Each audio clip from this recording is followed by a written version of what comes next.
১/১১ সরকারের দমনপীড়ন এবং পরবর্তীতে শেখ হাসিনার জিঘাংসার কারণে দীর্ঘ ১৭ বছর নির্বাসনে থাকতে বাধ্য হন বিএনপির ভারপ্রাপ্ত চেয়ারম্যান তারেক রহমান।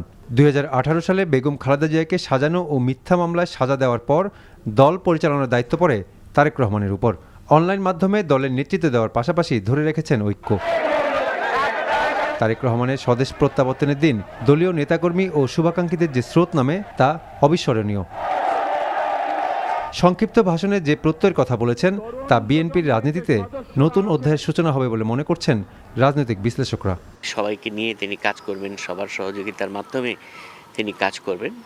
এটা পুরোটাই নির্ভর করবে তিনি আসলে বাস্তবে তিনি যে কথাগুলো এখানে বলেছেন সেই কথাগুলো তিনি মানবেন কিনা। আশা করি তিনি মানবেন, মেনেই তিনি কাজ শুরু করবেন এবং বিশেষ করে এক্ষেত্রে তার দল তাকে কিভাবে সহযোগিতা করে, দল কি তার উপরে কোনো চাপ সৃষ্টি করে নাকি তাকে সহযোগিতা করে, সেটাই কিন্তু দেখার বিষয়।